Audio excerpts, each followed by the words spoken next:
Bueno, hermanos, vamos a empezar nuestra plática de esta noche. Ruego a todos poner la atención de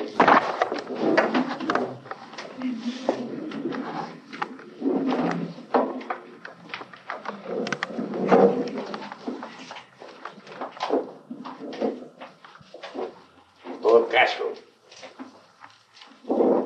el sentido de la plática de esta noche significa que nosotros no debemos dejarnos llevar de las apariencias. Debemos no dejarnos fascinar por las distintas escenas de la vida. La vida es como una película. Es una película.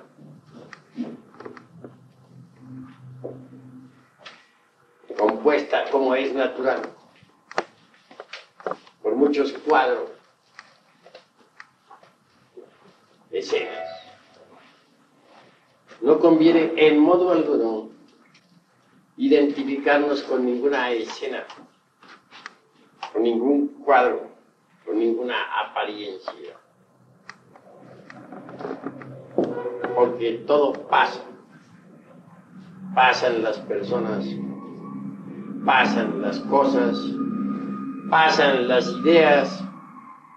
Todo en el mundo es ilusorio. Cualquier escena de la vida,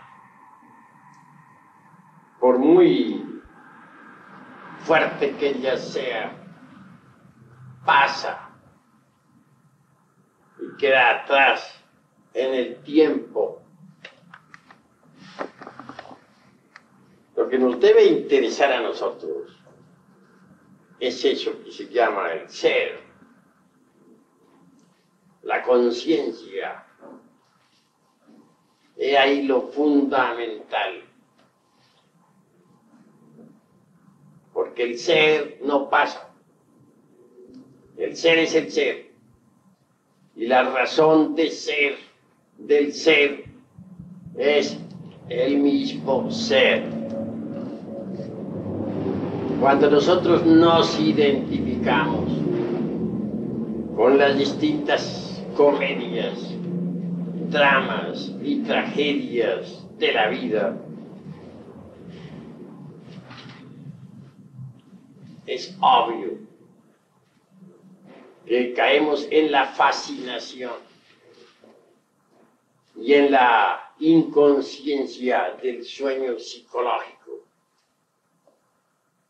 He ahí el motivo por el cual no debemos identificarnos con ninguna comedia, drama o tragedia de la vida.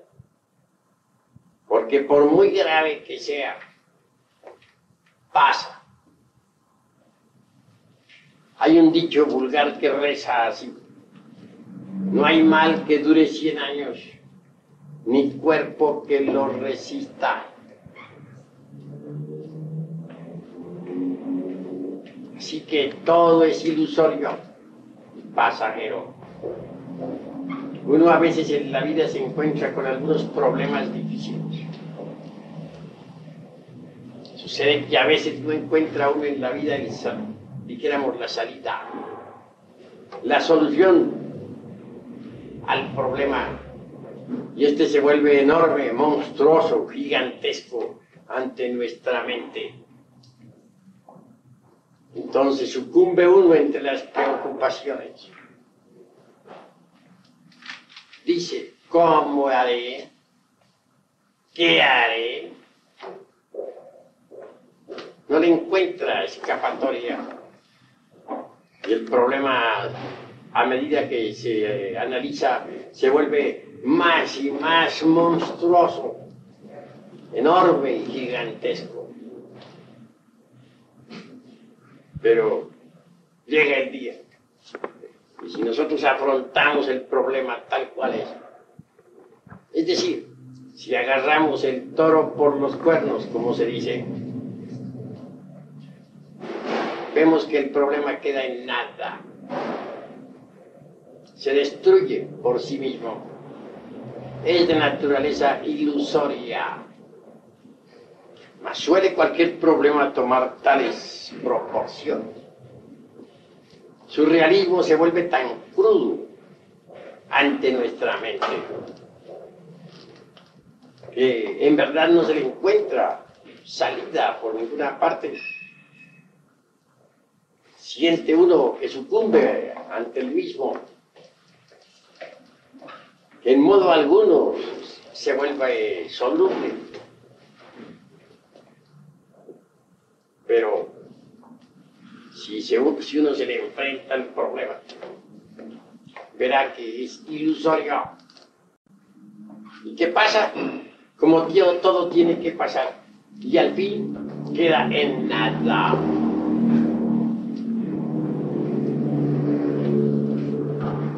Si uno procede en esta forma, no identificándose jamás con ninguna situación, con ningún evento, logrará estar siempre alerta y vigilante, como el vigía en época de guerra. Y es en ese estado de alerta donde uno descubre sus defectos psicológicos. Defecto descubierto debe ser comprendido y después eliminado. La mente por sí misma no puede alterar ningún defecto psicológico. La mente solo puede rotularlos, cambiar cualquier defecto, pasándolo de un nivel a otro, mas jamás alterarlo radicalmente. Se necesita de un poder que sea superior a la mente, y ese poder existe en nosotros. Quiero referirme en forma enfática a la Divina Madre Kundalini. Si uno ha comprendido que tiene tal o cual defecto, si lo ha entendido íntegramente y en todos los niveles de la mente, entonces puede concentrarse en Devi Kundalini Chakti. Y mediante ella podemos eliminar cualquier defecto de tipo psicológico. Kundalini es la Divina Madre Cósmica. En las religiones se le ha representado como María, o como Tonantzin, Maraj, Rea, Cibeles, Adonía, Insoberta, etc. La Madre Cósmica, la Madre Divina. Ella en sí misma es una parte de nuestro propio ser, pero derivado. Quiero decir con esto que la Madre Cósmica está dentro de nosotros mismos, aquí y ahora. Y si nosotros imploramos a ese poder, si pedimos a la Madre Divina, elimine de nuestra psiquis cualquier defecto de tipo psicológico, ella así lo hará. Es obvio que por tal motivo se desintegrará el defecto en cuestión. Mediante la Divina Madre Cósmica podemos eliminar todos nuestros defectos psicológicos.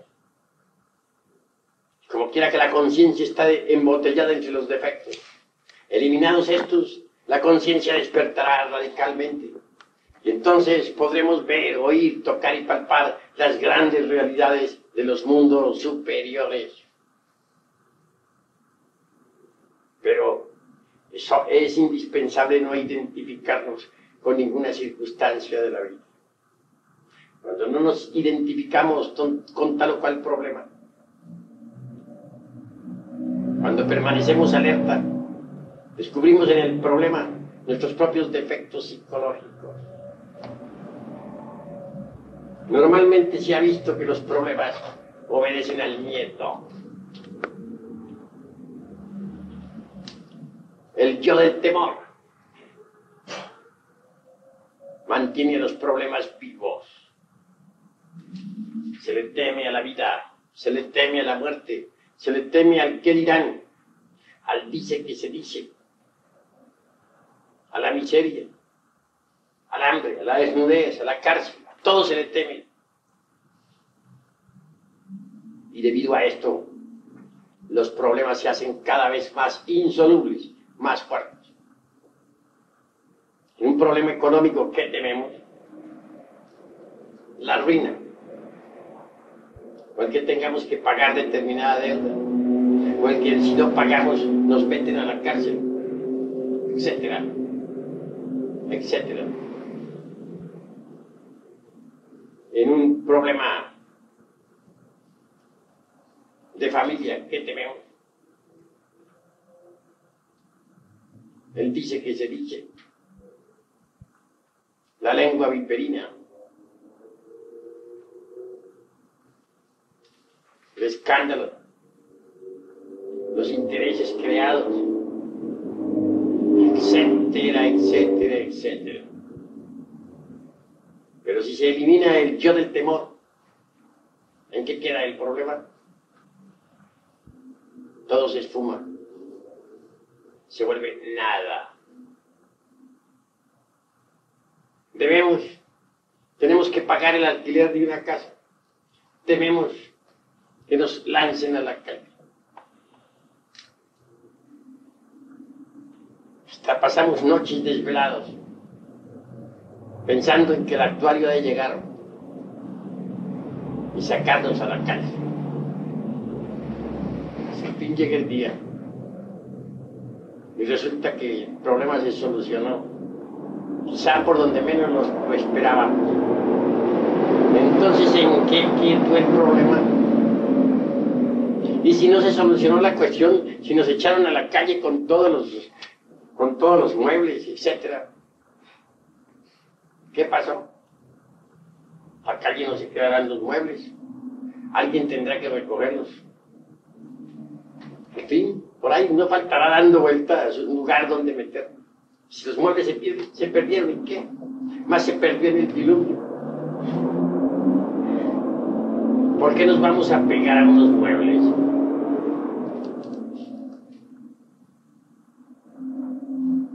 Después pasó el problema. Por ahí quedamos viviendo en algún lugar. Y el problema quedó atrás en el tiempo. ¿Qué se hizo el problema? No olviden ustedes que todo pasa. Pasan las ideas, pasan las personas, pasan las cosas. Todo en este mundo es fugaz e ilusorio. No podemos y no debemos identificarnos con las apariencias, porque las apariencias engañan. Eso es obvio. Pensemos en los estados de conciencia. Y eso es superlativo.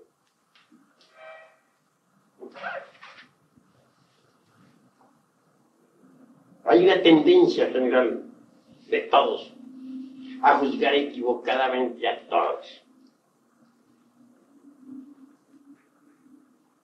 Y eso es lamentable. Pero ¿por qué todos juzgan a todos? Y equivocadamente. ¿Cuál es el motivo? Sencillamente uno, y muy fácil de comprender. Sucede que cada cual proyecta sus propios defectos psicológicos sobre los demás.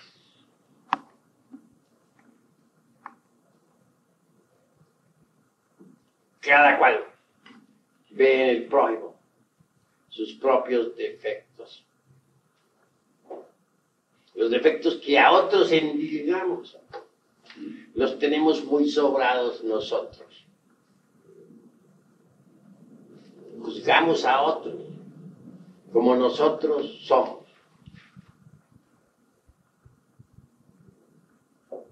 ¿Han oído hablar ustedes de la antipatía mecánica? que de pronto alguien siente antipatía por alguien sin haber motivo alguno. Entonces decimos, esta persona me cayó gorda. Frase muy típica que usamos. ¿Pero por qué? Si nunca la hemos visto, si hasta ahora nos la acaban de presentar. ¿Qué sucedió? ¿Por qué nos ha caído tan gorda esa persona? Si ni la conocemos. Porque le vimos la apariencia, es alta, es baja, es gorda, es delgada, tiene la nariz aguileña o la tiene achatada. Y ese es motivo ya como para decir que nos cayó gorda. ¿Qué ha sucedido? Sencillamente porque hemos proyectado sobre nuestra víctima nuestros mismísimos defectos psicológicos.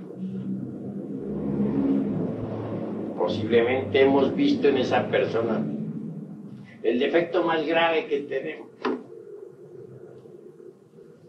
Y a nadie le gusta verse así, dijéramos, tan escarnecido.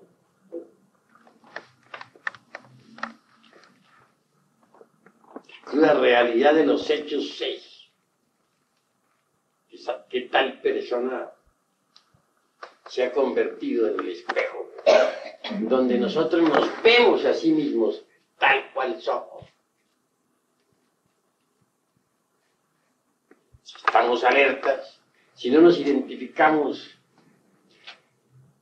con el evento, con la persona aquella que nos cae tan gorda, si en vez de estarla criticando, nos autocriticamos, nos autoobservamos, a ver qué es lo que está pasando, descubriremos que un defecto nuestro, nacido de ayer o de antier, o quién sabe de qué tiempo atrás, o tal vez o de otras existencias, se ha reflejado en aquella persona. Y por eso nos cae tan gorda.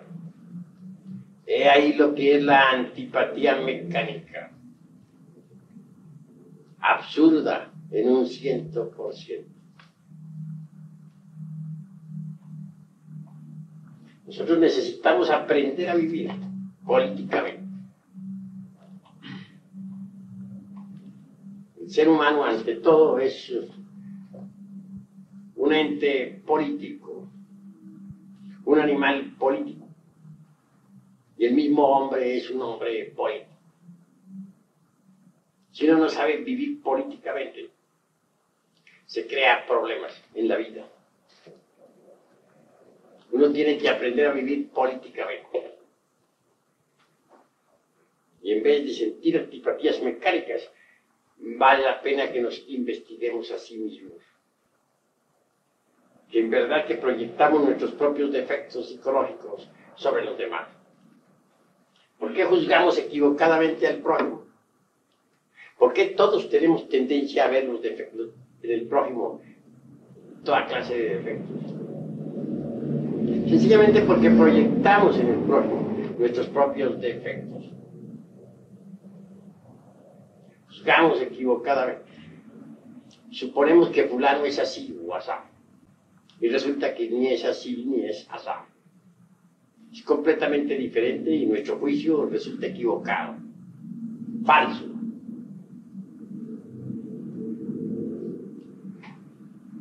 Vemos los hechos ajenos y tenemos la tendencia a interpretarlos erróneamente.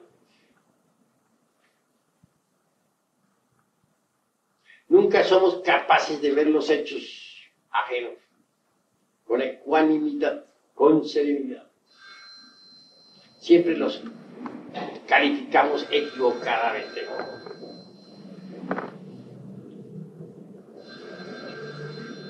Recuerden ustedes que hay mucha virtud en los malvados y que hay mucha maldad en los virtuosos. Los defectos que cargamos en nuestro interior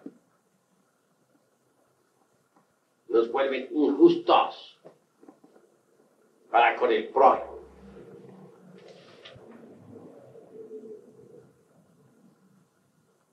Nosotros nos amargamos a sí mismos la vida con nuestros propios defectos.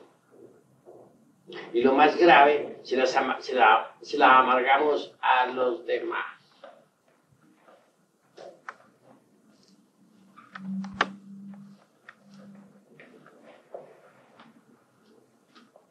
El defecto de los celos, por ejemplo. ¿Cuánto daño ha hecho? Existen celos políticos. Existen celos de tipo religioso. Celos de tipo profesional.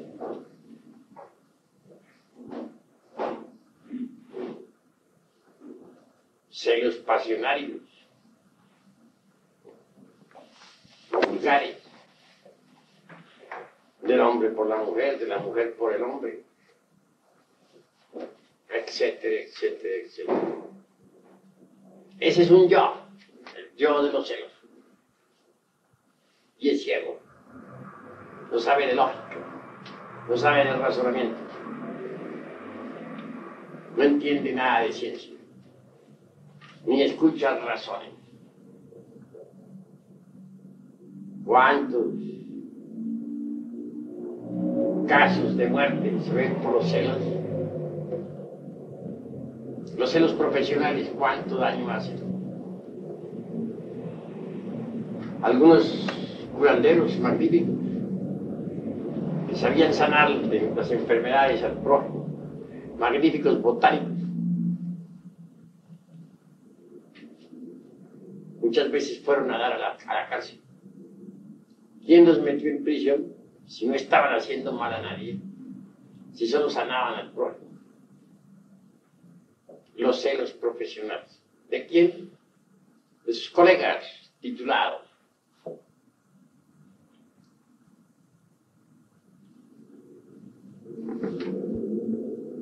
Y en el campo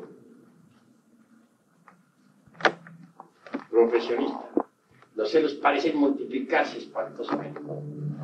Hay círculos y círculos. Círculo artístico, círculo político, círculo religioso, pero en cada círculo hay terribles celos. Espantosos.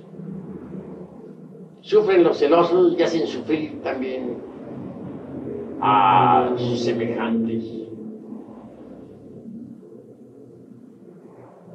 Se los han causado mucho daño. Gravísimo.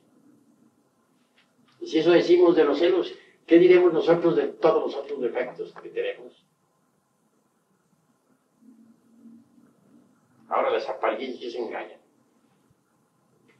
Muchas veces juzgamos un acto ajeno en forma equivocada, de acuerdo con nuestros celos. Y el resultado viene a ser precisamente la calumnia. Y todos calumnian a todos. Eso está ya demostrado.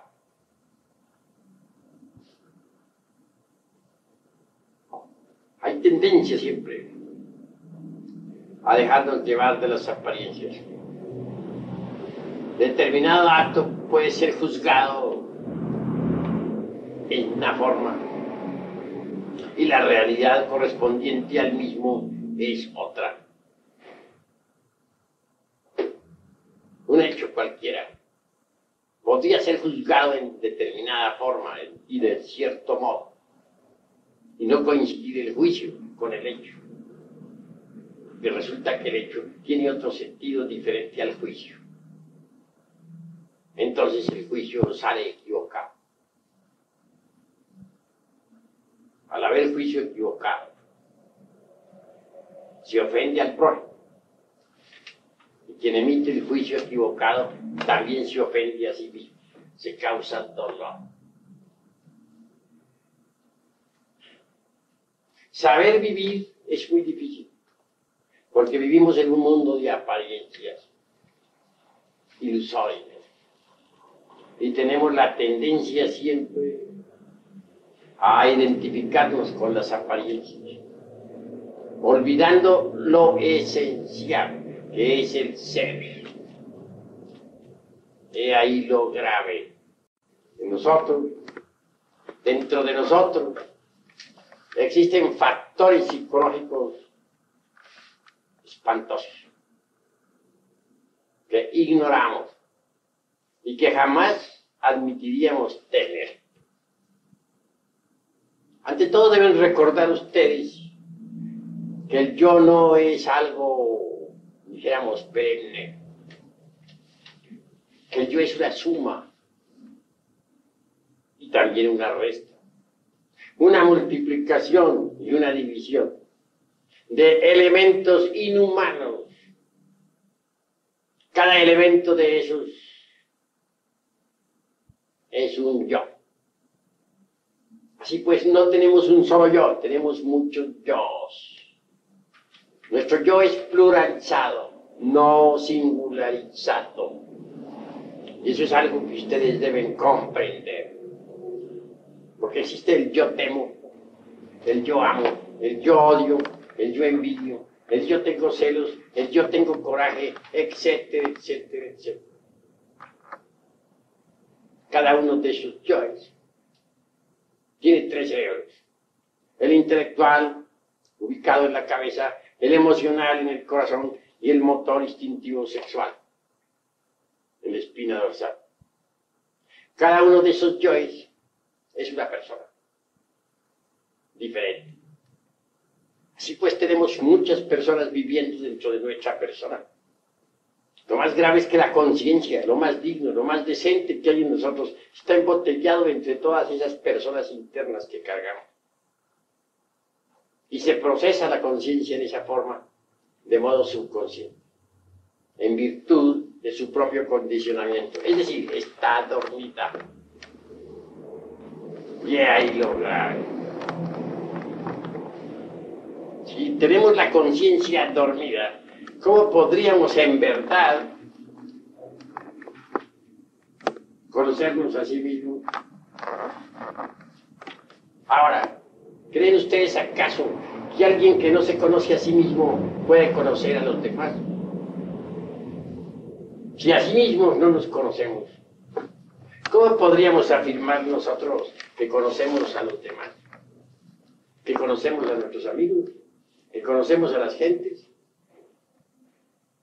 Si queremos conocer a los demás, hemos de empezar por conocernos a sí mismos.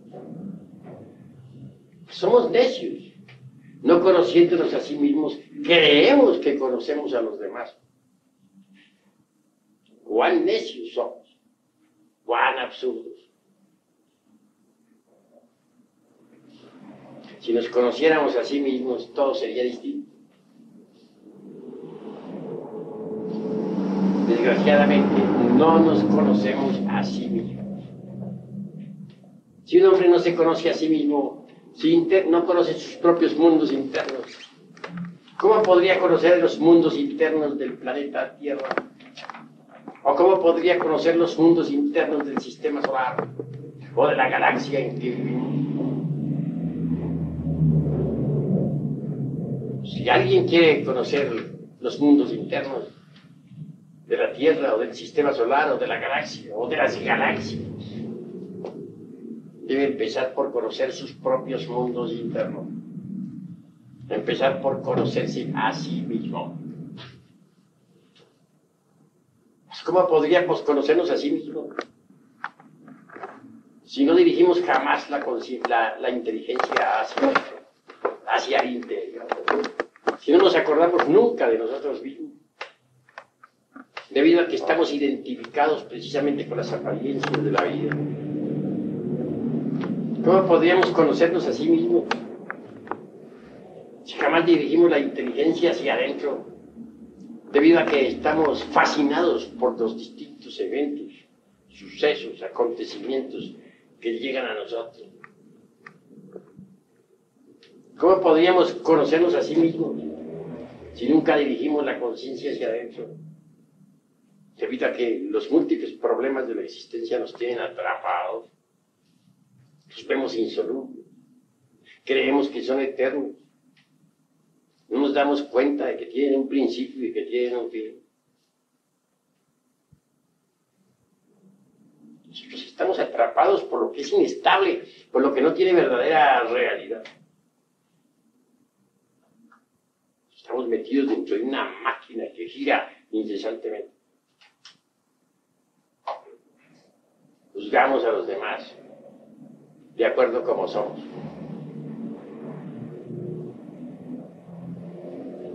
He ahí tantos y tantos errores. Y no coinciden nuestros juicios con los eventos que malinterpretamos, sean estos propios o ajenos.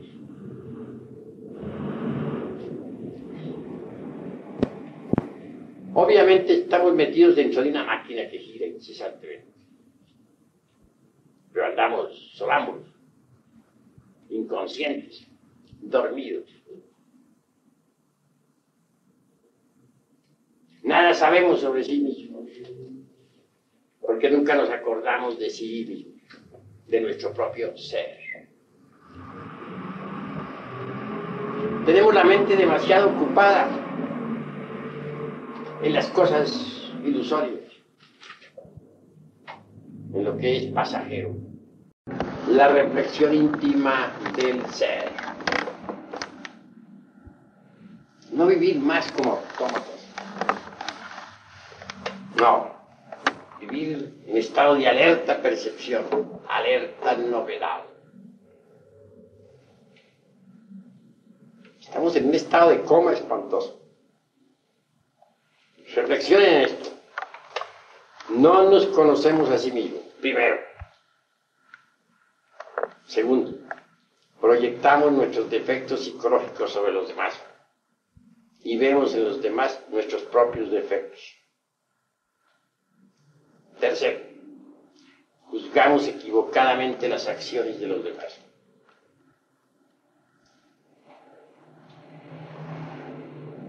Cuarto, tales acciones no coinciden con el juicio que nosotros emitimos. Quinto, el juicio que nosotros emitimos es en verdad el propio defecto psicológico que sobre el prójimo hemos proyectado. Conclusión, el prójimo nos está sirviendo de espejo, pero nosotros no nos damos cuenta en nuestra inconsciencia de que el prójimo está únicamente reflejando nuestros propios defectos, nuestro propio yo psicológico. El prójimo es un espejo donde nosotros nos reflejamos. Mas no comprendemos que el reflejo que hay en el espejo es nuestro propio reflejo. Ni siquiera nos damos cuenta de que nos estamos reflejando en el prójimo. Antes bien, estamos tan identificados con el evento, con el suceso, con la circunstancia o circunstancias, que ni remotamente se nos ocurre reflexionar en todas estas cuestiones. Vivimos en un estado de fascinación, de inconsciencia, de sueño psicológico. Si en estos asuntos de la vida práctica, diríamos terrenales, andamos tan inconscientes, ¿qué podríamos decir nosotros con respecto a las cosas celestiales? En verdad, que podríamos malinterpretar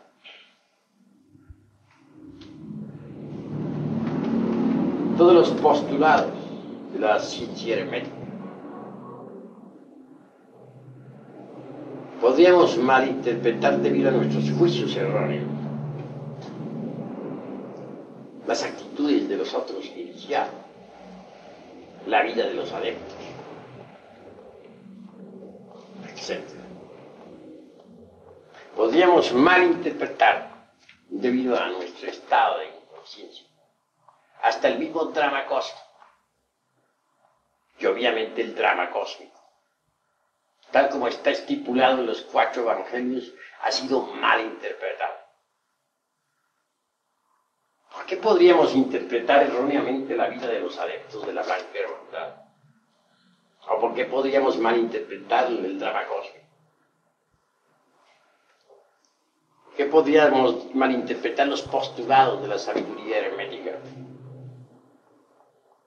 Etcétera. Por un solo motivo: que nuestro juicio no es libre. Es un juicio condicionado por nuestros propios defectos. Nuestro juicio es el resultado del embotellamiento psicológico en que nos hallamos. Nuestro juicio es, dijéramos, la proyección de nuestros propios defectos. Proyectamos nuestros defectos sobre los 4 evangelios. Proyectamos sobre los postulados de la ciencia hermética. Los proyectamos sobre los actos de los iniciados, sobre la vida de los adeptos, etc. Así es que también para las cosas celestiales no estamos preparados. Proyectamos. Una mente que proyecta sus propios errores no es una mente libre. No es una mente que pueda aprehender, capturar la realidad de las cosas, la realidad de los fenómenos, de los hechos, de las circunstancias que por todas partes nos rodean. Una mente así, si no sirve para comprender las cosas terrenales, ¿cómo serviría para entender la vida de los grandes iniciados? Las cosas celestiales. Incuestionablemente fallaría, porque si lo terrenal no se puede entender, mucho menos lo celestial. Así que creo yo que lo vital en la vida es no dejarnos llevar de las apariencias, no dejarnos capturar por los eventos, las circunstancias. Antes bien estar alertas para descubrir en tales eventos nuestros propios defectos de tipo psicológico. Cada circunstancia de la vida, sea esta en la casa, en la calle, en donde sea, nos brinda maravillosas oportunidades. Que si estamos alertas y vigilantes como el vigía en época de guerra, logramos aprehender nuestros propios defectos que se proyectan sobre el prójimo. El prójimo es el espejo, que podemos ver nuestros mismos defectos. Si vamos por la calle y vemos a un ebrio, a un borrachito, ¿qué hace? ¿Por qué burlarnos del borrachito?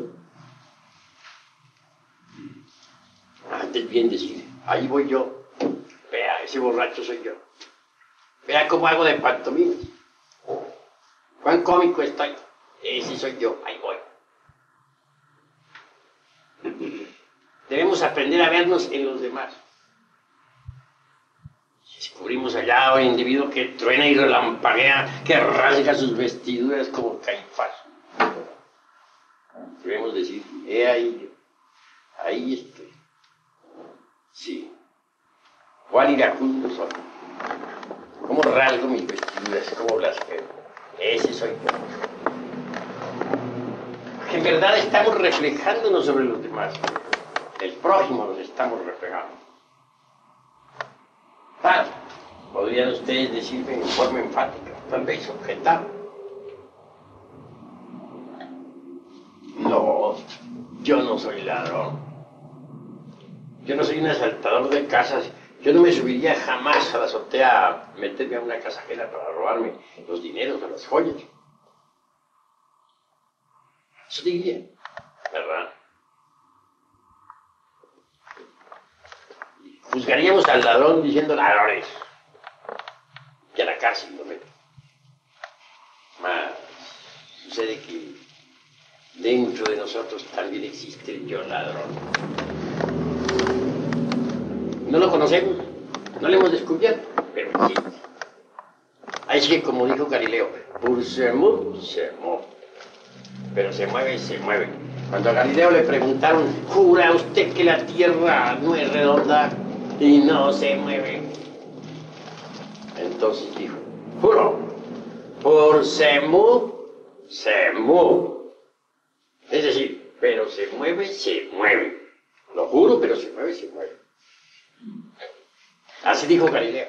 Se evitó de que lo quemaran vivo en la hoguera de la Inquisición. Así. Podemos decir que nosotros no tenemos el yo del robo. Habrán entre ustedes personas tan honradas que sean incapaces de quitarle un quinto a nadie. Y sin embargo tiene el yo del robo. Increíble. Algún día lo descubrirán. ¿Quién podría pensar que, por ejemplo, una dama virtuosa, magnífica esposa, por ejemplo, tenga un yo de prostitución? ¿Posible? O no vamos tan allá. Pensemos en una niña pequeña, que es todavía más escandalosa. Que una niña de 12 años, inocente, bien criada religiosamente, tenga el yo del prostíbulo. Es algo que causa asco, dirían ustedes, imposible, absurdo. Mas sí puede ser. Recuerden también ustedes que así como hay una luna allá arriba brillando entre el firmamento, que tiene dos caras, una para iluminar la noche, hay otra escondida, oculta, que nunca se ve. Así también hay una luna psicológica dentro de cada uno de nosotros, con dos caras. La que se ve y la que no se ve. La manifiesta y la oculta. En la cara manifiesta de esa luna o psicológica tenemos los defectos que a simple vista resaltan. Ira, codicia, lujuria, envidia, orgullo, pereza, gula, etcétera, y otras tantas guerras. Pero tras de esa luna psicológica, tras de esa cara que a simple vista se ve, de nuestra luna psicológica, existe la parte oculta, la que no se ve. Allí tenemos defectos que ignorábamos. Allí todos resultamos magos negros. Allí todos resultamos hechiceros, brujos. Allí resultamos ladrones. Allí las damas más aristocráticas resultan prostitutas, etcétera. En esa cara oculta de la luna que no se ve, de la luna psicológica, hay yoes de prostitución, hay yoes de adulterio, hay yoes de asesinato, hay yoes de robo, etcétera. Yoes que normalmente ignoramos. Porque si alguien nos dijera que nosotros tenemos tal o cual yo de eso, nos ofenderíamos. No aceptaríamos, de ninguna manera. Mas sí los tenemos. Si un santo del nirvana, si a un santo del nirvana se le dijese que él tiene todavía yoes del asesinato, de la prostitución, o del robo, se le ofendería terrible, que el santo nos bendeciría dulcemente, que Dios te perdone, hijo mío, estás perdonado, no guardo rencor contra ti, pero sé, hijo mío, que yo no tengo nada de eso. Diría aquel santo del nirvana. ¿Por qué? Porque no es más que un santo. En esa forma que el santo detiene su avance hacia el eterno Padre Cósmico común. Y muchos son los santos que así están detenidos en su avance. Que en verdad son aunque sean del nirvana, en la cara oculta de la luna que no se ve, en esa cara oculta de la luna psicológica, cargan todos esos yoes. Y esto es lo que no entienden muchos. Esto es en verdad lo grave. Todos tenemos la tendencia a justificar, a dejarnos llevar por las apariencias. En cuanto a lo que a mí se refiere, ni soy santo, ni me interesa ser santo. ¿Por qué no me interesa ser santo? Porque me detendría en mi progreso esotérico. Sé muy bien que en la parte oculta de mi luna psicológica tienen que existir, indubitablemente, y existen yoes de tiempos antiguos, escondidos entre las tinieblas. Son fe. Sé también que solo penetrando heroicamente con la espada en la mano en esa zona de nuestra luna psicológica podremos en realidad de verdad eliminar tales defectos. Mas esto es muy avanzado. Normalmente las gentes pueden eliminar los defectos de esa parte de la luna psicológica, esos defectos que resaltan, que a simple vista se ven. Ya cuando se trata de penetrar en la parte oculta de la luna psicológica, en la parte escondida, pues se requiere un esfuerzo mayor. Eso pertenece ya a la iniciación de Judas. Corresponde a la pasión por el Señor. Nadie podría penetrar en esas zonas si no empuñara la lanza en la forja de los ciclos, es decir, en la novena esfera. Misterios, sí, muy grandes. El santo no llega tan lejos. Se contenta con eliminar los yoes defectos que posee en la cara visible de su luna psicológica. Luego, se beatifica. De ahí no pasa. Y entonces se estanca. He ahí el motivo por el cual yo no soy santo, ni quiero ser santo. Únicamente amo la comprensión. Y eso es lo fundamental. La comprensión de sí mismo. En realidad, de verdad, el adepto está más allá de los santos. Cuando alguien dijo los santos maestros, ese alguien está equivocado. Porque los maestros están más allá de los santos. Primero está el profano, luego el santo y después el maestro. El maestro está más allá de la esfera de los santos. En el maestro está la sapiencia. Mas es posible juzgar equivocadamente a los maestros, a los adeptos.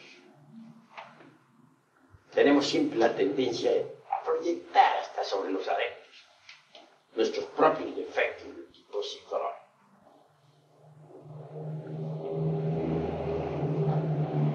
Si juzgamos equivocadamente a los adeptos, sobre ellos también lanzamos nuestros juicios equivocados.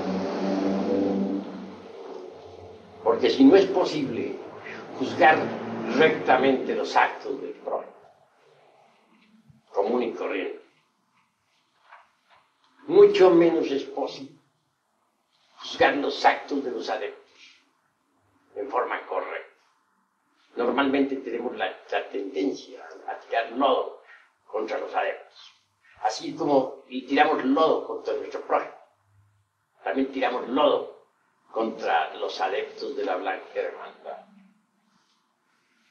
Por eso estos han sido crucificados, envenenados, metidos en prisiones, apuñalados, perseguir. Es muy difícil juzgar a una de ellas. Si es casi imposible juzgar al prójimo, mucho menos podríamos juzgar a una de ellas. Así que los invito esta noche a la reflexión, a no dejarse llevar jamás de las apariencias, porque las apariencias engañan, a no endilgar nuestros defectos a nadie. Y hasta aquí mis palabras. Paz y bendición.